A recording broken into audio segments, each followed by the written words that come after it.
You're listening to the IB4E Coaching Podcast. Brought to you by IB4E Coaching, business coaching for executives, entrepreneurs, and small business professionals. Learn more at ib4e-coaching.com.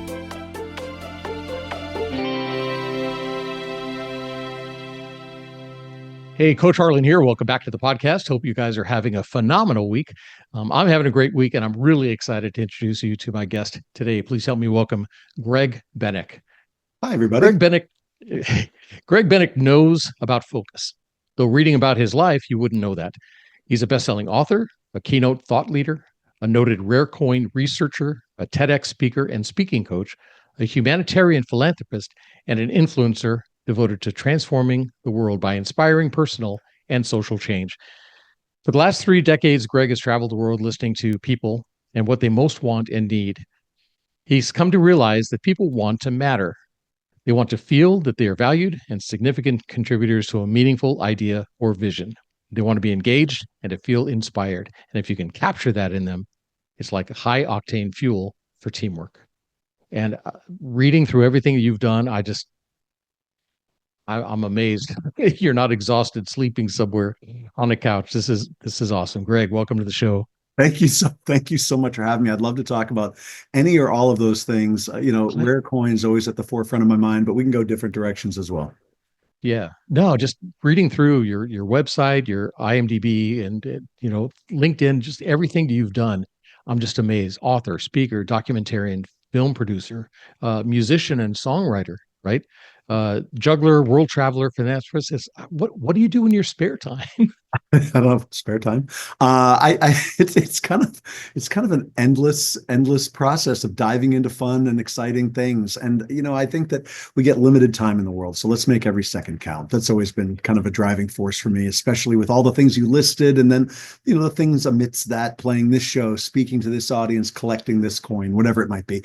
Let's make every second count. Absolutely. Good stuff. All right. I do want to dive into a lot of those things. I want to talk about your book, right? Reclaim the Moment. So much to unpack. So I want to get started. But before we get going, I've got 10 questions that I ask every one of my guests. Listeners know these are the questions made famous on the TV show Inside the Actor's Studio, where the host James Lipton asks these very same questions of his guests from Hollywood TV film stage. And I figure if they're good enough for the Hollywood elite, they're certainly good enough for my guests. So yeah, certainly. Greg, if you're ready, I've got 10 questions. I'm ready. Question number 1, what is your favorite word? My favorite word is, I'm on the first thing that came to mind was anti-disestablishmentarianism, because somebody asked me this question when I was like in 4th grade, and that's what I said. I'm going with it. All right. What is your least favorite word? I'd say my least favorite word, let's go with laziness, because it just makes me feel terrible, like nothing's getting done. Yep. What turns you on? I would say energy and connection. Energy and connection with people on any level. And it doesn't have to be over the top energy. It can be present energy. That gets me really excited. Nice. All right. What turns you off? I would say laziness. No, I'd say disconnection and an inability of people to be present in the moment with the person they're with. When that's me, it's a turnoff in a lot of ways, for sure. Yeah, absolutely. What sound or noise do you love? Running water, whether that's running water from the tap is what I was thinking. But I mean, realistically, like water on the shoreline, bubbling water. There's something about water and fluidity that is really appealing. Absolutely. All right. What sound or noise do you hate? I would say when my brakes start to go out and that grinding, it's terrible, because it sounds awful. It feels like money just draining away. No. Yep. Absolutely. What is your favorite curse word? Gosh, I would, that's a good one. I would say, I would say my favorite one is harkens back to literature, actually. GD, I'll just say GD for here. And the reason is because when reading, gosh, you've got me on the spot now. Why can't I remember? The book where it's said so often. I read it in 4th grade. It'll come to me. I'm Okay. drawing a blank in the moment, embarrassingly. But anyway, I read a No book worries. in fourth or fifth grade and had it in it. And all of a sudden I was like, oh, wow, that's versatile. But yeah, there you go. Catcher in the Rye. Yep. Catcher in the Rye. Yep. Exactly. Very Golden good. All Coffin. right. Yep. All right. Question 8. What profession other than your own would you like to attempt? Profession other than my own would I like to attempt? I always thought that being a firefighter would be amazing. Firefighter or medic, somewhere right in that zone where you're a first responder, you're being called into action and you're helping people. Nice. Very cool. All right. What profession would you not like to do? Gosh, profession would I not like to do? I mean, brain surgeon. And the only reason I say that is the years of schooling, A, but more importantly, I think like, what if you make a mistake? Meaning, in the things that I do, for example, you mentioned juggling. I make mistakes all the time. Well, that's fine. It's part of the process. Ain't no mistakes in brain surgery, so I don't think I want to engage in that. I mean, I want to be able to have the freedom to mess up and learn from my mistakes and not have anybody, just die on the operating table. My goodness, that doesn't sound fun. Exactly. You don't want somebody creative, you know, Yeah, in there exactly. working. Yeah, creative brain surgery Yeah. is not something that's caught Not, on recently, I don't not think. good. All right. Final question. If heaven exists, what would you like to hear God say when you arrive at the pearly gates? Welcome to the unlimited Thai food buffet. All vegan all the time, 24 hours a day for the rest of eternity. I want to be in that line. That's awesome. Very cool. All Absolutely. right. Yep. Greg, we got a lot to go through. I have so many questions and stuff. Like I said, just find everything you've done so interesting. So I want to come back, talk about this. We'll talk about courage and leadership and a whole bunch of other things. Okay. Yep.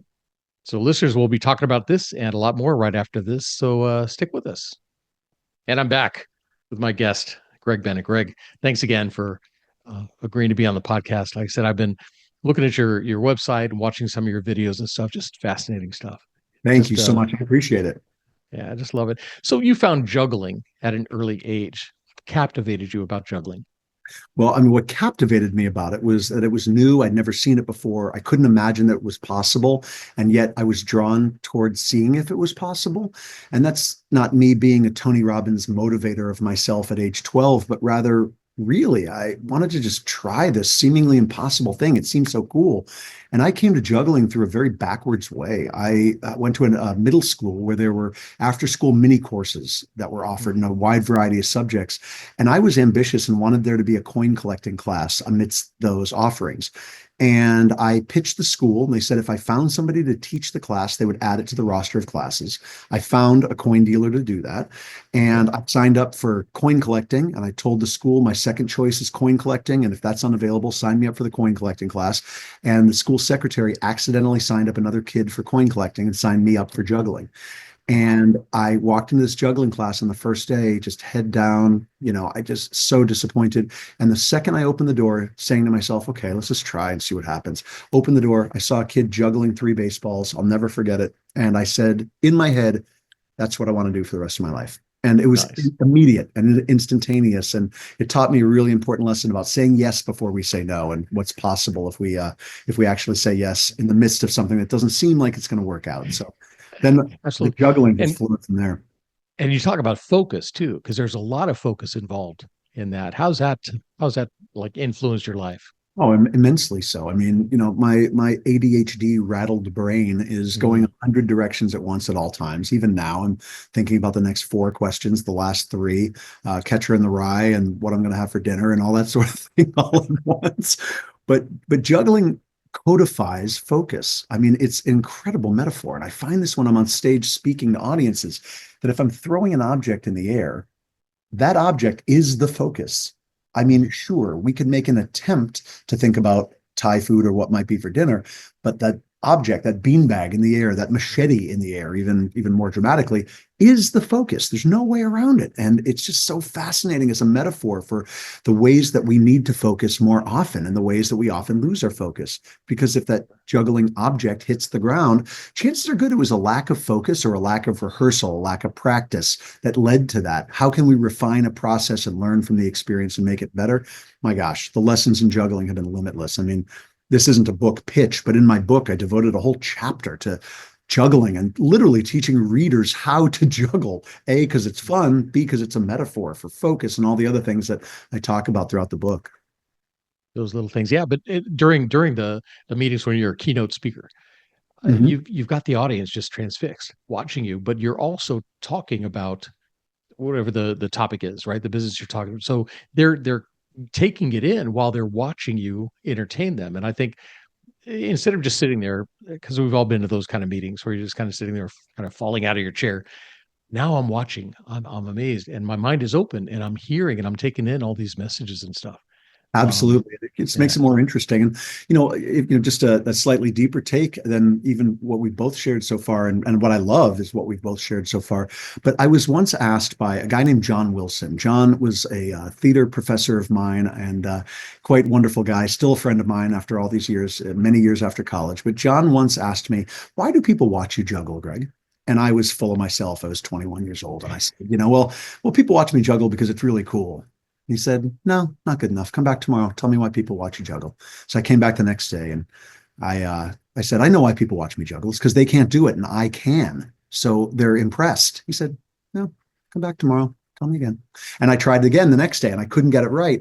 And finally, I think it might have been the third or fourth day. I can't remember. But John said to me, people watch you juggle because you're playing with elemental forces that control and manage our lives. We worry about our weight. We look to the stars for inspiration. Night and day, tides, all these different things are affected by gravity. These elemental forces are forces that you are playing with. And in playing with these forces, people are in awe. And it's not even of you, it is of the entire experience of one playing with these powerful elemental forces. That changed my life. Thank you, John Wilson. nice, So, with that in nice. mind, I keep that in mind when I'm in front of an audience and I'm talking about risk taking, and all of a sudden I'm juggling a machete. Sure, it's cool. Sure, I'm doing something they can't. And sure, it's a machete, and that's pretty exciting. Right. But I'm also playing with an elemental force that everyone in the audience is affected by. And there's a connection there that's much deeper than just juggling. And showing them there is the possibility for more, right? Anybody Absolutely. can do this. If you focus on it, concentrate and put your mind to it, you can do things. Absolutely. When I was coming up in juggling, one of the greatest jugglers in the world, who has since retired, was a guy named Anthony Gatto. And Anthony was much younger than I was. So when I was first competing in international juggling competitions, I was maybe 15 years old. Anthony was 9, and he was already one of the Wow. greatest jugglers in the world. And he served as an inspiration for so many people because he was so young, just devoted himself to this full time. Much like when you see an Olympian who's 14 years old win a gold medal or 18 years old or what have you, they've spent an incredible amount of time doing something and focusing. What would happen if we applied even 5% of that to our lives and made this day slightly more focused? Amazing possibilities can result. Nice. Very cool.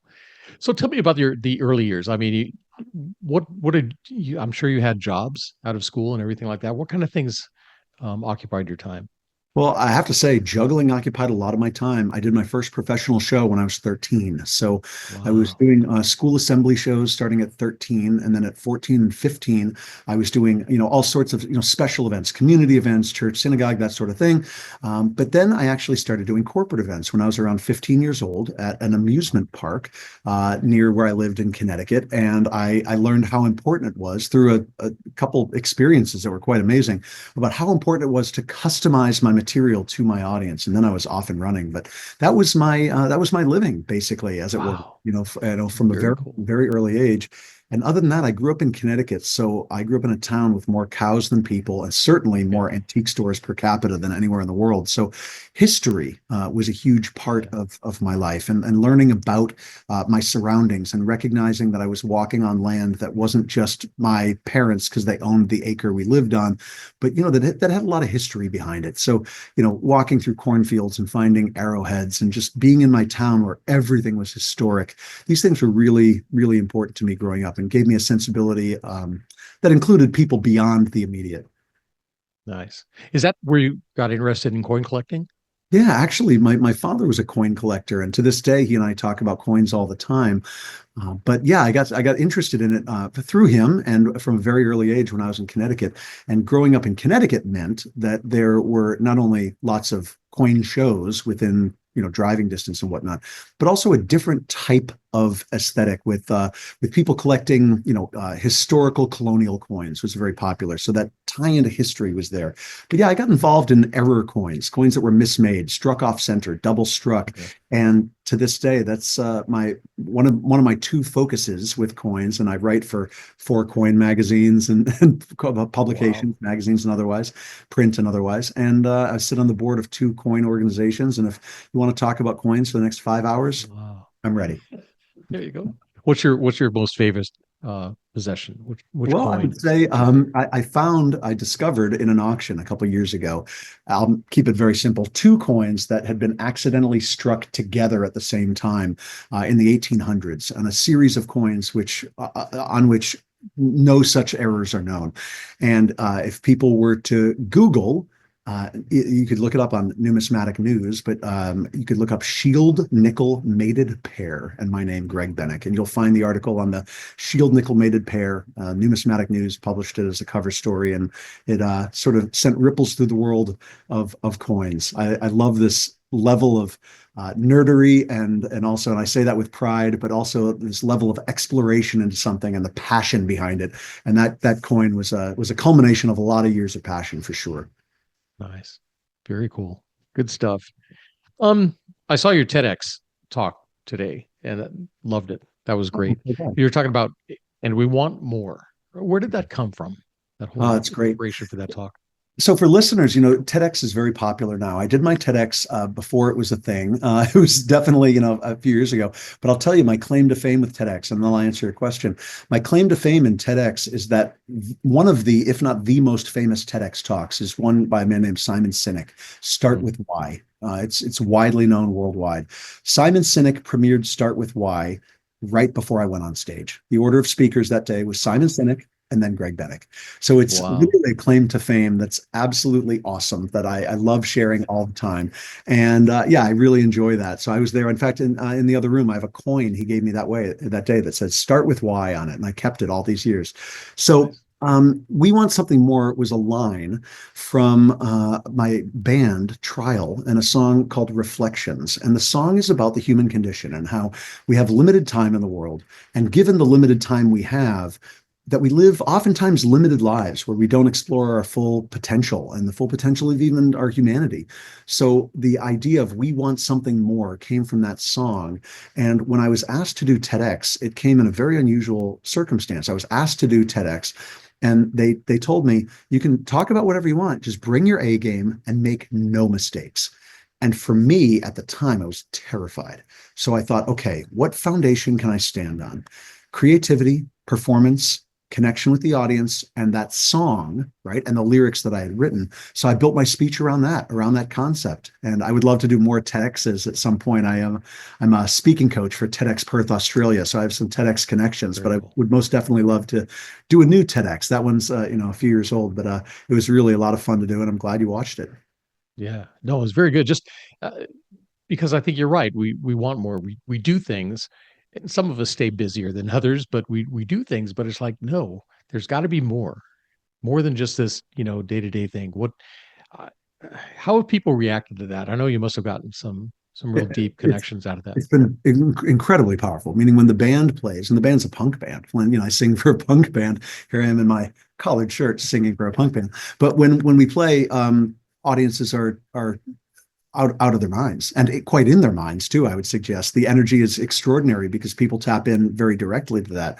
We do want something more, and it doesn't necessarily have to mean your resume is 40 things that you've done. I mean, I've done a lot of cool things, but I've also devoted my life to doing cool things. It's been a mission of mine, meaning I don't have kids, right? So with that in mind, I have a tremendous amount of extra time to pursue doing really cool things. And people would say, oh, really? You toured Russia doing spoken word.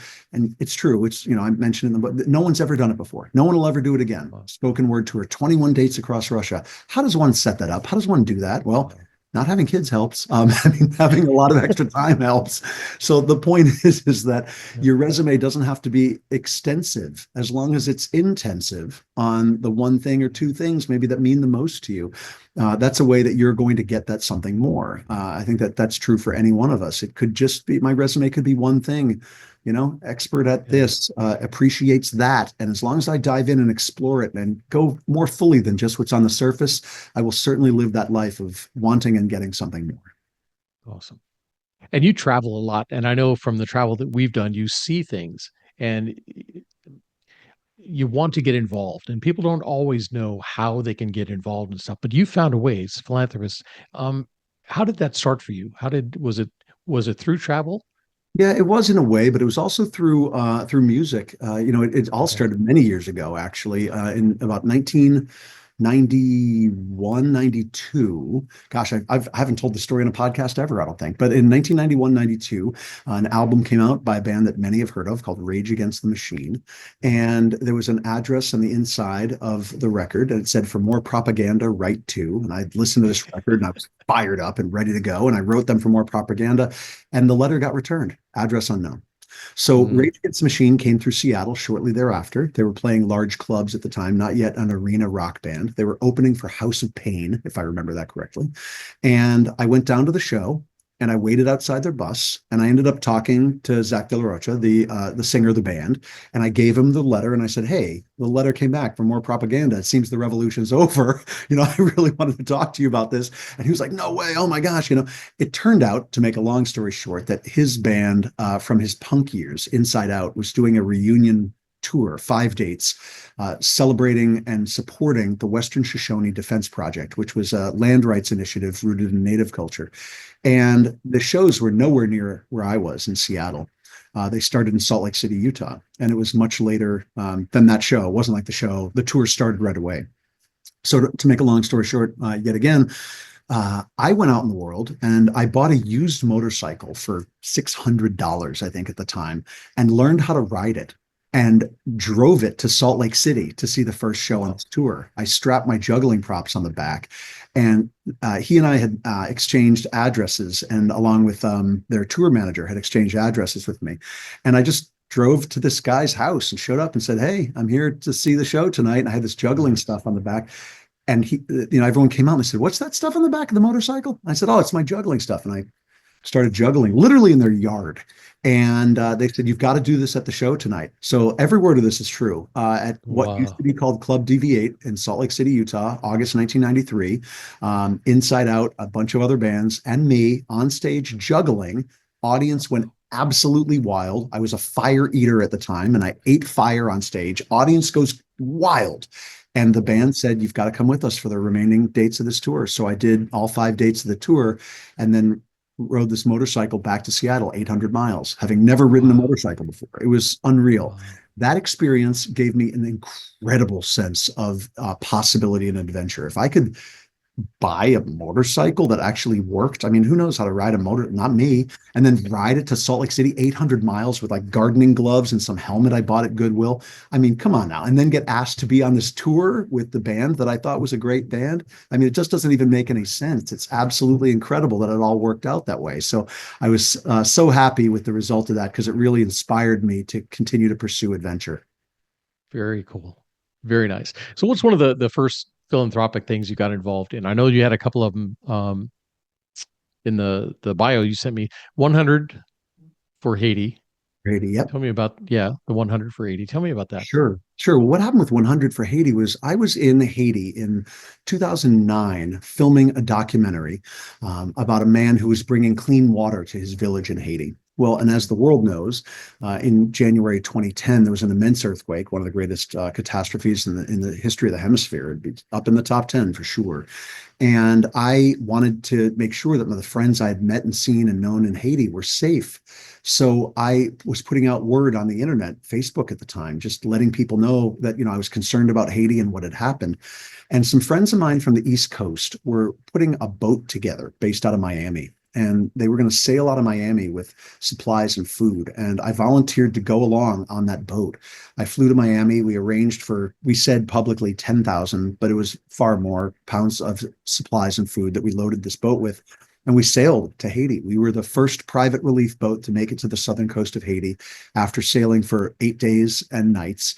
If you've ever sailed on open ocean, you know that it's completely horrifying for a beginner. I mean, I had no idea what I was doing. I should have been like in a bathtub or in a lake, not on the open ocean on a sailboat with like punk rock friends trying to save the world. I mean, it was a bit much.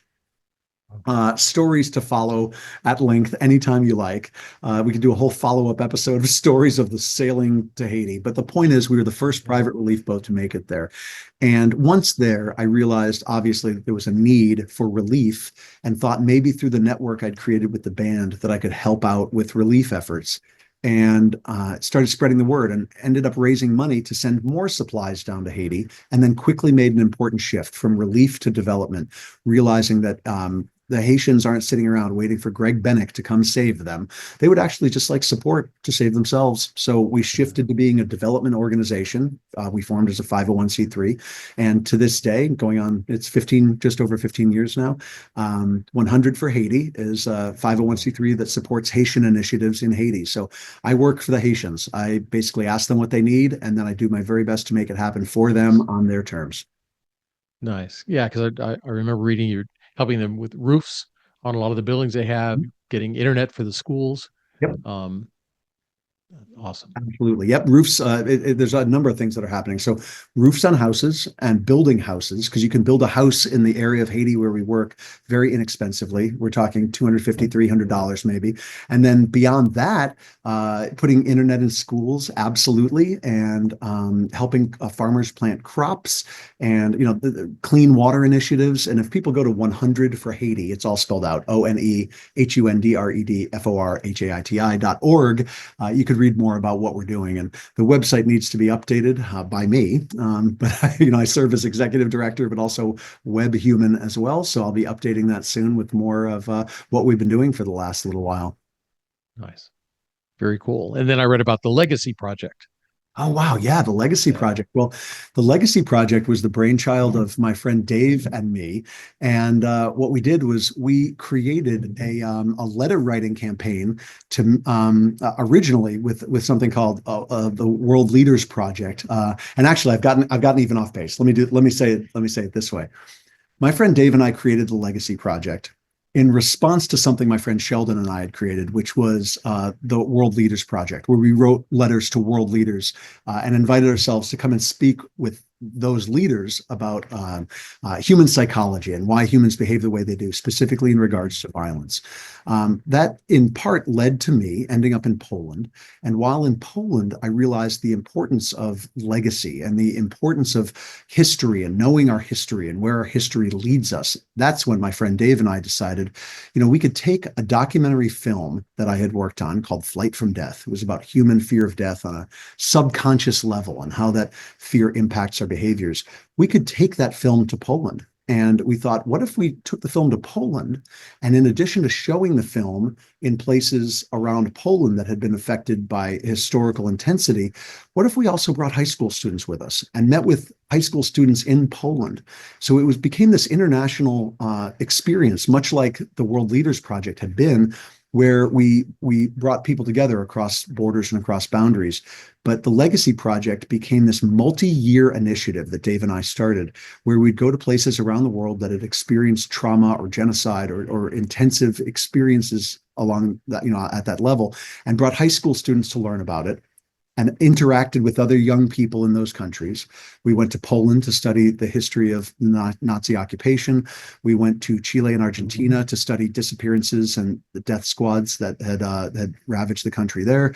We went to South Africa to explore apartheid. Canada to explore the First Nations experience at residential schools. It was multi-years, multi-trips all over the planet, and incredibly, incredibly powerful. Wow. Were those world leaders, were they open to the conversation? So the way that it happened was we sent our letters at a most unfortunate time. We sent our first round of letters out around September 5th or so, 2001. So September 11th happened and most definitely disrupted the process. However, even though we got a number of letters saying, yeah, we're interested, maybe tell us more back from representatives, we got a couple acceptances. And those acceptances that we got were the governments of Guyana said yes. And then there was one other that I'm forgetting in the moment who ended up having to cancel because of 9/11.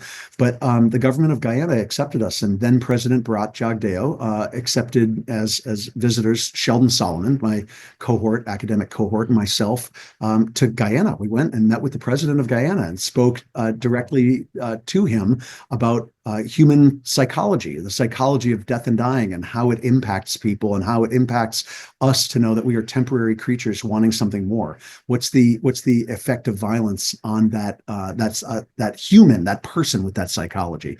So the experience of the World Leaders Project was fascinating. It preempted and predated a lot of people posting, of course, selfies of the experience, or else there'd be social media documentation of me meeting with the world leader. But we definitely have photos and our memories of the experience. It was quite fascinating. We left him with some books and information that we thought would be helpful to help change the course of perhaps his thinking, because we just thought it would be more effective for leaders to be thinking about thinking psychologically rather than just politically. Wow. And that it just blows my mind, because talking to people, they say, I want to get involved and I don't know how, I don't know where. How did you end up just sitting with world leaders talking to them about this stuff? Was it just, I guess, just writing, like you said, just kind of writing the letter and saying, I have something I want to say? Yeah, we wrote them letters. We just said, we'd like to come visit you. And most said no. I mean, the government of Singapore was like, no way. You're not coming here. But others were like, yeah, okay. Yeah. Or send us more information. Case in point, Flight from Death, the documentary that I was talking about earlier, when we needed a narrator for the Flight from Death documentary, and our first narrator was a friend of ours. And I think we paid him like a case of wine, and not even a case of consistent bottles of wine, but just wine we got and put in a case and gave to him. We said, we need a better narrator. Not that he was bad, but we wanted a more high profile narrator. We thought, okay, in the greatest possible world, who's our narrator? We said, okay, number one, Gillian Anderson, Lawrence Fishburne, Gabriel Byrne, Harrison Ford, and we made a list of 10 people who we'd never get. Okay. Then we said, okay, if none of those are available, and they won't be, who's the next 10? Okay. If none of those are available, who's the next 10? And we had a A list, a B list, and a C list. And A list were those powerhouses. The B list were, less so. The C list was Tony Danza. No offense to Tony, but I mean, come on, right? So what we did is we literally wrote them letters. First three: Gillian Anderson, Lawrence Fishburne, and Gabriel Byrne. Gillian Anderson's people wrote back and said, she's doing theater in London and is unavailable. And we went, we got a response. Oh my gosh. Lawrence Fishburne's people wrote back and said, Lawrence is currently making the second of the Matrix movies. Perhaps you've heard of it. Get lost. The third was to Gabriel Byrne. And Gabriel Byrne's agent wrote back and said, yeah, Gabriel's interested. Send us a script. And we did. Nice. And they wrote back and said, yeah, Gabriel's interested. Let's talk. And we worked out an agreement, and Gabriel narrated our documentary. Reach out to people, write them letters. I say at the end of every podcast episode I've ever done, get in touch with me. Let's share some ideas. And I think that getting in touch with people and just reaching out can yield amazing results. That is awesome. Which brings me to your book, Reclaim the Moment. You and I, when we had our conversation before the podcast, we were talking about not only the pebble in the water that does the ripples, right? Sure. But reverberation.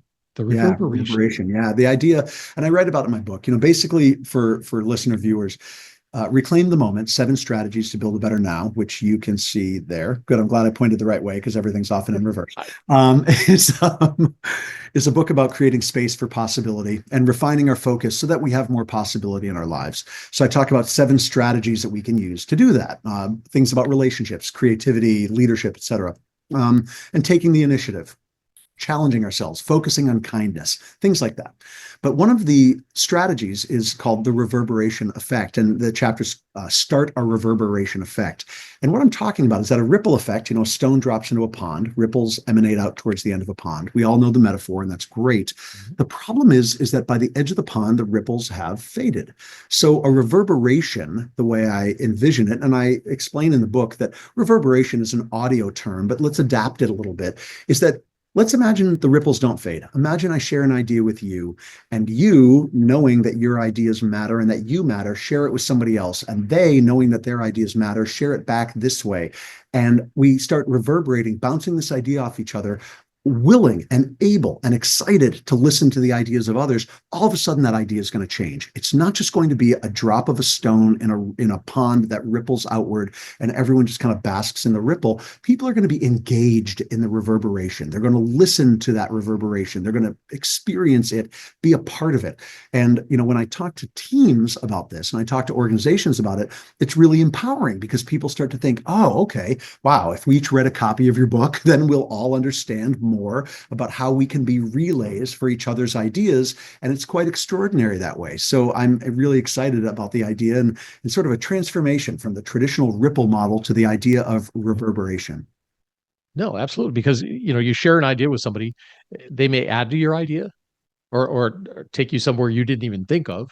And, Right. and suddenly your idea grows a little bit. And next thing you know, you've got this huge, new idea That's that, right. Absolutely. I think that's absolutely true. And I think it's nice. important to position ourselves in that, right? We pay good lip service to teamwork and people bring each other together for teams and organizations bring their teams together. But does anything actually get accomplished? The reverberation effect's a revolutionary idea in a way because, and it's a radical idea in a way, but in a really positive and encouraging way because it brings people together in a positive way. It brings people together in an empowering way and leaves them feeling like they matter, that they're part of something meaningful. And I am entirely convinced that's at the core of the human experience. So then ideas just flourish in that environment. So I'm really excited about this. Nice. And I think diversity plays a big part of that. Just uh, the different ideas from different perspectives and everything like that. I'm Absolutely. all, I love that. I love getting together with people and just, like the old salons they used to have where you just sit around and kind of talk about a book you're reading or writing and talking about something and just all the ideas that are generated from that. I love that experience. Yeah, well, I know I agree with you, but I think you're right that, you get people together to talk about something and the ideas are going to flow. I mean, if you and I both read my book and I wrote the book and you tell me what the book meant to you, I'm going to learn more about my book. Amazing. That's incredible.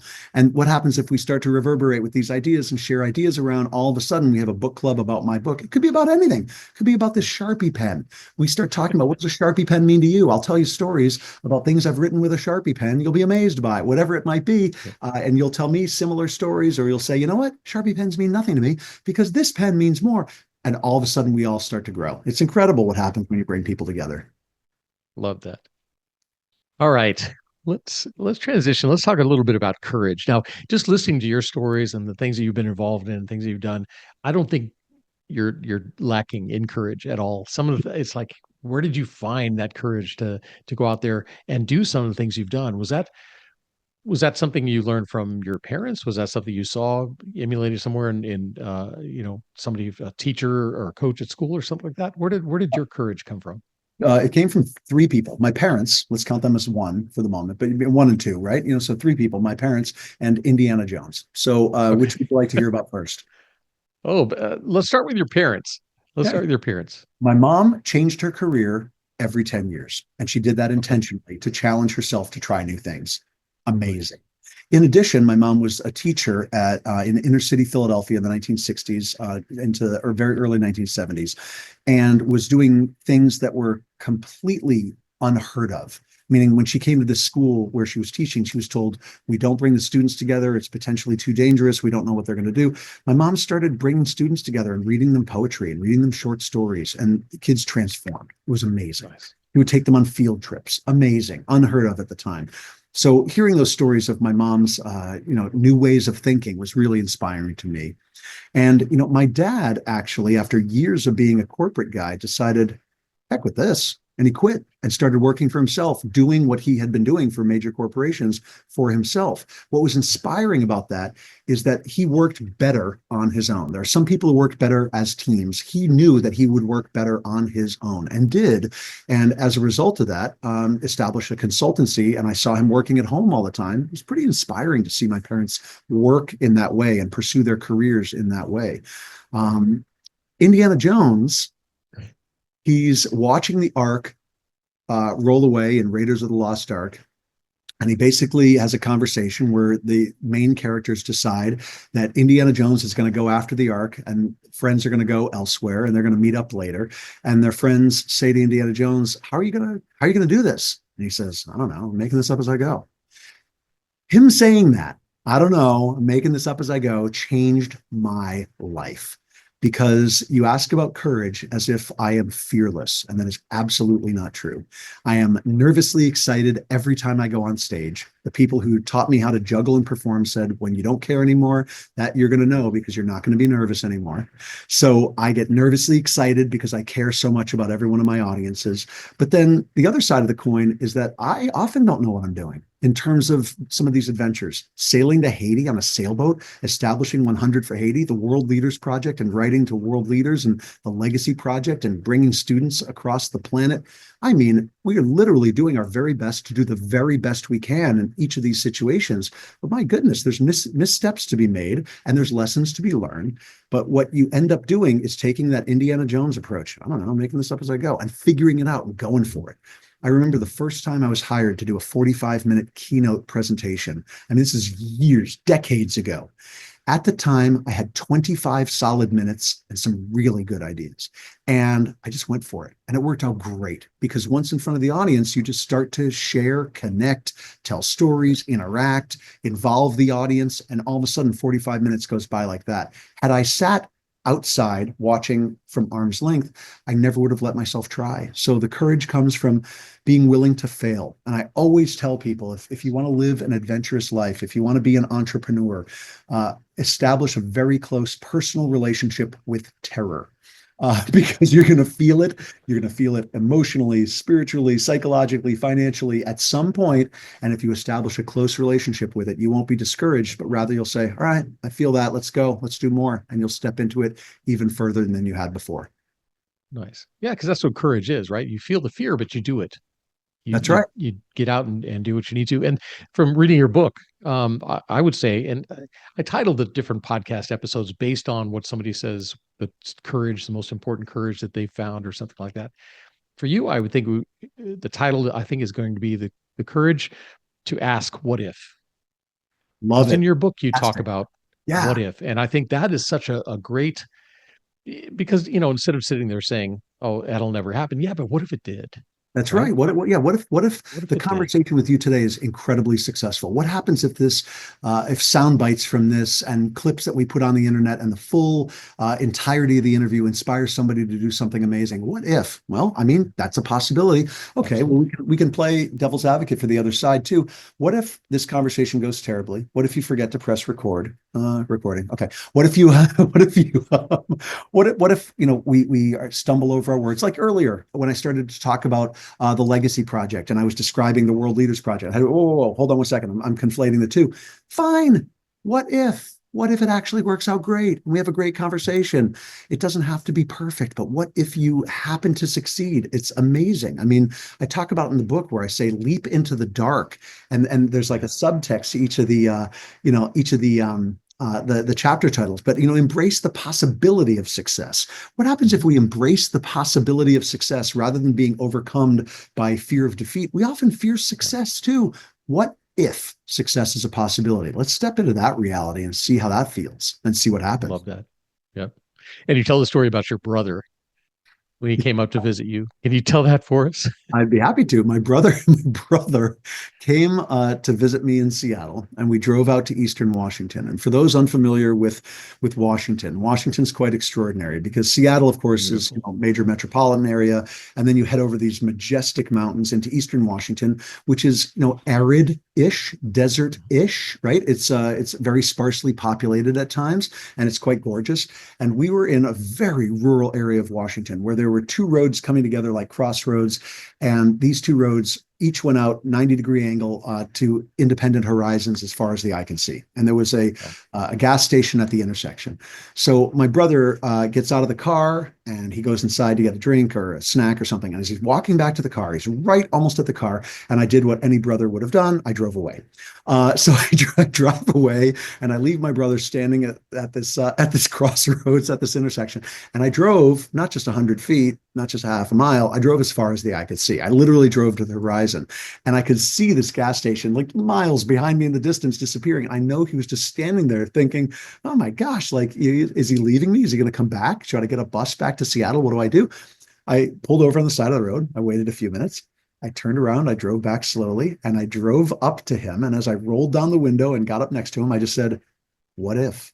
As if like, what if I had driven away and never talked to you again, or left you here in the middle of Eastern Washington? What then? And we laughed about it for years. So that idea of what if doesn't mean strand your friends or your sibling. Right. It certainly though means, what if possibilities beyond what we currently or typically imagine were to become reality? What would we do with that? And I like to place it in a positive context. What if our successes, what if our ambitions, what if the things we hope for became reality? What then? What if then? I like to think about that reality. That's awesome. Love that story. Yeah, if that was my brother that I left, I would still be driving. It would not be safe to go back and pick him up. No, but I love that about the courage, and I love the what if. I think that's an awesome question. Right. Leadership. We talk a lot about leadership. Leaders have to have courage too. We talk about empathetic courage and emotional courage, social courage, intellectual courage. I think that leaders out of your past. Yeah, all. Yeah. I was going to say, what do you think leaders maybe are lacking now if it comes to a certain type of courage that they're lacking? What do you think that might be? I'd say the courage to be vulnerable. I think that the era of authoritarian leaders or stern, iron-fisted leaders, in the corporate world or in associations, I think that's a thing of the past. I think that our grandparents, maybe our parents lived in that reality, but certainly today's reality is different. People want vulnerability, accessibility. They want humanity. And I think it's increasingly important over time that leaders reveal that aspect of themselves. Does that mean the leader comes in every morning and has a group cry session and explains how insecure they are about their body image? It doesn't have to be that. It could just be a shred of vulnerability that's added to a memo, a letter, a meeting, what have you, a personal story, an anecdote. Start there, but it can build from there into more direct connections with people, more or rather deeper connections with people, and just ways of communicating that aren't arm's length resistant, but rather more embracing verbally, more embracing in terms of conceptually. The idea of the reverberation effect doesn't exist in a vacuum. The idea is that if you've read the other strategies as a leader, that you understand that people need to matter. It's important to share, important to connect, important to take risks with our connections and our relationships. And when you establish that environment and then step into that with a degree of vulnerability, you make powerful connections that absolutely strengthen teams. This is like high-octane fuel for teamwork. So I think leadership has to be coming from a place of vulnerability to be the most effective leadership possible. Yeah, because I've worked for leaders before, some that put on this persona that they are perfect and don't ever question them, don't ever go against. And it's tough to work under that kind of environment because then you think, I'm under a microscope. Everything I do is being criticized. But then you have a leader that comes in and say, you know what, I screwed up. This is totally on me, and blah, blah. And you feel, wow, maybe I can be honest with them too if I did something, and I think that's where you really need to be, is courageous enough to say, I don't know, courageous enough to say, I was at fault, or I take responsibility. Yeah, because if you're working, with an effective team and you say, I take responsibility for this, and people are trained, if they're understanding of the idea that we can make mistakes that aren't brain surgeon, one shot type of mistakes, right? The caveat, this does not apply to rocket scientists or brain surgeons. Thank you and good night. But for the rest of humanity, if you're on a team and it's understood that you're in process and the process doesn't follow a direct line, I talk about it in my book, the sine wave of creativity is what I call it, that if you imagine a sine wave, there's some times where you're right on point and other times you are lost. Other times you know exactly what you're doing. Other times you're making mistakes and clueless. Then you find your way and over time though, the trajectory is like this, okay? So I think it's really important that trajectory follows these sine waves, because you're never going to be in a situation where everything goes perfectly all the time. You're inevitably going to be in a situation where things don't quite go right, quite go wrong, that sort of thing. But if you're part of a team that understands that, then you're going to work together on making things better without putting energy into the blame and the shame game. It's just, we don't need that. What we need are leaders and teams that work together more effectively, not just paying lip service purpose to it, as everyone does, but actually doing it. And these strategies are a way to do that. Absolutely. And who was it? Ralph Nader, I think, that said that the job of a leader is to create more leaders, There you not go. more followers, right? Yeah, there you go. Exactly right. Exactly right. Wow. Have you worked for good leaders or been around good leaders, somebody you could point to and say that's true leadership? Yeah, I mean, absolutely. I remember when I was at Boeing when I was about 23 years old. This is one of my first really big presentations in front of an all managers meeting at the Boeing plant in Everett in Washington. And at the time, I worked with and for Ron Ostrowski and Ed Renoir. They were responsible for the 777 and 747, 767 programs. I mean, these are powerful guys. And Yeah. you know what they did?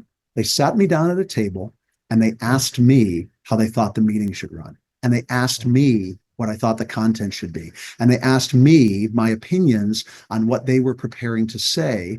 And then when I gave them my thoughts, they said, here, Greg, here's what would work out of what you suggested. And here's what wouldn't, we don't think, but tell us what you think. And we had a collaborative meeting between me and two of the most powerful men at the Boeing organization. And this is in the early 90s. It was instrumental for me. I thought these guys could crush me like a bug. They don't have to listen to me. I'm literally just out of college plus a couple of years, and they're asking me for my opinion. It was so empowering. And that level of empowerment is something I've carried with me all these years. Whenever I encounter leaders, I think of those two men and how effective they were at what they did. So much so that they thought, let's accept and embrace more opinions. Let's hear what else other people have to say. It was incredible as a lesson. Very cool. Love that. So if I was to talk to any people, maybe in your band, people you've worked with, people you've done, shows for or keynotes for, if I asked them about your leadership style, what do you think they'd say? I think that they would say empathetic. I think they'd say that it's an empathetic leadership style, but also direct in a way. I mean, it all depends contextually, right? With the band, I've got a microphone in my hand. I'm the singer. On stage, I've got a microphone in my hand. I'm the keynote speaker. But if somebody was working with me collaboratively, I think that they would know that I listen and try to pay attention as best I can. And I have to admit, oftentimes listening in that way can take up a lot of time and energy when I'm trying to think about everybody's opinion. That doesn't often serve as the best leadership style, right? Sometimes it helps to take the initiative a little bit more. Sure. So I think that's something that I definitely always take away from group and team dynamics and situations, is that, take a little bit of that keynote energy to the group, and that can go really well. So I think that empathetic leadership would be a way that people would connect with me, and that vulnerable leadership that we talked about. I think that would shine through as well. Nice. Very cool. Greg, so much, like I said, there's so many different directions we could go on this and stuff. I love your book, Reclaim the Moment. I think it's awesome. I'm partway through it right now. I'm so glad. Love the book. Yeah. Well, I'd very cool. I'd love for people to read it and Yes. review it, of course. And if anybody has any questions about it, they can get in touch with me. Of course, I'm always happy to talk about the book as well. Absolutely. So which brings us to this. If people want to get in touch with you, how can they best do that? What's your website? GregBennick.com, GregBennick.com, GregBennick.com. I was pausing because I think SeattleJuggler.com might still go to the same website. I'm not sure if it does, but try it, see what happens. If not, GregBennick.com, but LinkedIn as well, of course. I'm just the same spelling my name, Greg Bennick. And then if social media is your thing, Instagram and Facebook, I exist there as well. But I would love to hear from people through the website anytime. You can read more about what I've got going on, and read through the blog, and probably eventually see clips from this interview or this interview itself there as well, because I would love to have people hear what we've been talking about too. Absolutely. And then if people want to, is 100 for Haiti, can they get involved? Can they help out? Yeah, absolutely. I mean, the best way to get involved is to write and talk about what your resources are. And I don't just mean financially. Going to Haiti at this point is challenging. So I always like to hear from people, what are your resources? What advice can you give? Say, we've got a situation in Haiti where people are dealing with clean water, finding clean water sources. Do you do any work with geology? Do you do any work with hydrology? Do you do any work? You see what I'm getting at? Like maybe Yeah. has information that they have or connections that they have, or my cousin, sister, brother owns this type of store or industry, and maybe they can help give advice on how to build a more effective roof for less money, whatever. I let the Haitians run that show, and I say show flippantly, but I let them run the situation. But if there's ever advice to be given, I love to have a storehouse of connections. It's so important to have connections that I can refer to with ideas and information. But people can go to 100forhaiti.org and get in touch anytime. Very cool. Very cool. Are you writing any letters these days? Yeah, well, I mean, I'm always writing emails more than anything else, reaching out to new clients for keynote opportunities because I love speaking to groups and doing trainings and that sort of thing. But no world leaders at the moment, but there might be some sometime soon. But I do always want to be writing letters. I always am doing interviews with coin experts. Harkening back to coins for a minute. There's an online portal called the Newman Numismatic Portal. It's the repository, the ultimate repository for coin information on the internet. Historical auction records, and I do a series of interviews for the Newman Numismatic Portal with rare coin experts at the highest level from around the world. So I'm always writing to folks saying, "Hey, want to do a video interview?" And they write me back to say, "Yeah, sure." At first, they weren't sure what to say, but now that I've built up a body of interviews, now people say, "I've seen your interviews." So again, my advice to listener viewers: write letters to people, write emails to people, get in touch with people, tag them in your social posts, and try to make connections. You never know what'll happen. What if, right? What if? Love it. Greg Bennick, thank you so much for being on the podcast. Really appreciate your time, sir. Thank you. This has been excellent. I appreciate you. And thanks to all your listeners too. Absolutely. All right, listeners, hope you guys were taking notes. A lot of good information here. Definitely check out the 100forhaiti.org website, gregbennick.com. I'll have all the links down in the show notes. Link to your book so people can get that. Yeah, highly recommend. Absolutely. Greg, appreciate thanks again. Thank you. Right. Listeners, like I said, check out the show notes for all the links down there and stuff. Share this with your family, friends, colleagues, and stick around because there's always more coming. That's it for me, Coach Harlan, saying so long for now.